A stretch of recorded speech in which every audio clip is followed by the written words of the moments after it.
Assalamualaikum warahmatullahi wabarakatuh. Perkenalkan, nama saya Eni Nur Andriani, kelas 5D dari NIM 190641100133, program studi pendidikan IPA.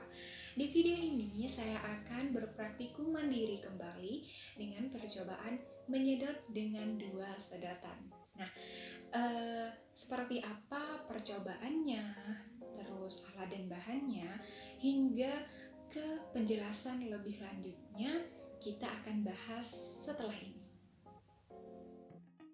Oke, sebelum lanjut ke percobaan, saya akan memberitahu nih alat dan bahan yang sederhana mungkin yang saya butuhkan. Yaitu di sini udah kalian udah tahu ya, ada air, kemudian ada gelas.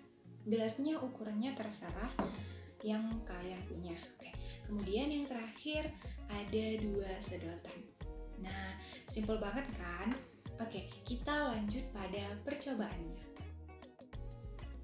Nah, yang pertama kita siapkan terlebih dahulu gelas di sini. Saya letakkan di sini.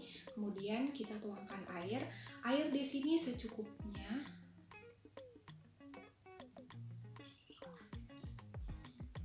Nah, seperti ini udah cukup ya. Kemudian kita ambil langsung 2 sedotan ini. Jadi 1 sedotan kita akan masukkan ke dalam gelas yang berisikan air. Kemudian satunya kita taruh di luar saja. Tapi kita bisa menyedotnya secara bersamaan. Nah, seperti apa? Ayo kita lakukan. Seperti ini, kita pegang dulu. Kemudian satunya ada di luar, satunya di dalam. Sedot.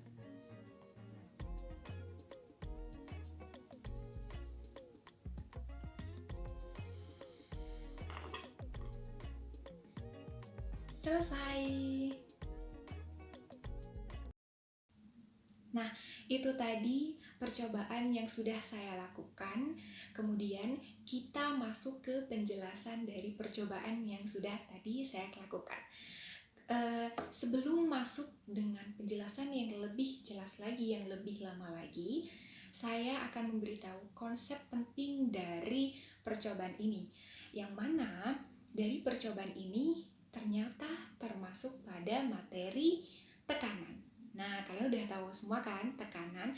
Jadi, dalam konsep tekanan itu yang harus kita tahu adalah di alam ini benda atau zat yang bergerak itu akan bergerak dari zona yang bertekanan tinggi ke zona yang bertekanan rendah. Jadi, bertekanan tinggi ke zona yang bertekanan rendah. Nah, seperti itu. Kemudian kalau kalian sudah tahu, kalau kalian sudah paham itu, kita lanjut ke penjelasan selanjutnya. Baik, nah kemudian kita akan membahas tentang cairannya dulu. Jadi air itu tidak mempunyai tenaga atau energi untuk bergerak. Jadi air tuh ya diam, karena cairan tidak diapa-apakan ya diam. Seperti itu. Ya, jadi air itu sebenarnya tidak mempunyai tenaga untuk bergerak, ya. Kemudian adanya tekanan di sini yang mengakibatkan air itu bergerak menuju rongga mulut kita. Jadi, dimisalkan saya nih masih menghisap menggunakan 1 sedotan. Jadi langsung ke dalam air. Nah, ternyata yang sudah kita bilang tadi, yaitu tekanan atau udara di atmosfer itu dari zona yang bertekanan tinggi ke zona yang bertekanan rendah. Jadi dalam rongga mulut kita ketika kita menghisap, nah itu biasanya rongga mulut kita akan membesar, ya. Yang mana tekanan dalam rongga mulut kita itu akan menurun. Jadi di situ adanya tekanan yang kecil. Di mana tekanan yang besar? Nah, itu ada di udara atmosfer. Ya, yang mana kalau kita menyedot air itu diam. Karena udara di atmosfer itu memiliki atau di tempat zona yang lebih tinggi, dia akan merasa terundang ke zona yang lebih rendah, yaitu di rongga mulut kita. Makanya karena terhalang oleh air yang ada di dalam gelas ini, jadi yang akan masuk ke dalam rongga mulut kita adalah air, yaitu tekanan udara atmosfer itu nggak bisa masuk karena terhalang oleh air. Jadi yang masuk adalah air ke dalam rongga mulut kita. Kalau itu udah paham ya. Jadi misalkan kalau kita menggunakan sedotan, 2 sedotan, ada di air, ada di luar. Yang mana seperti yang sudah saya lakukan percobaan tadi, ketika menyedotnya itu tidak akan maksimal. Jadi tidak akan bisa tidak maksimal, air itu akan masuk ke rongga mulut. Yang mana di sini volume air itu tetap sama.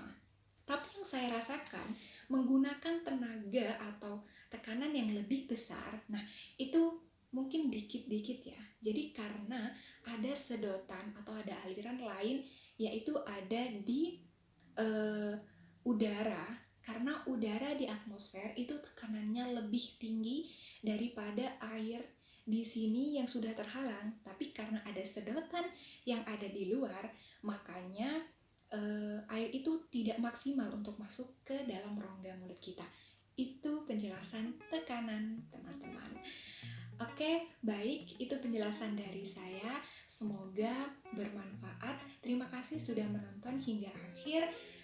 Mohon maaf apabila saya berbuat atau ucapan saya atau perbuatan saya yang kurang benar, mohon dimaafkan. Semoga teman-teman semua sehat dan dijauhkan dari segala penyakit. Terima kasih semuanya. Wassalamualaikum warahmatullahi wabarakatuh.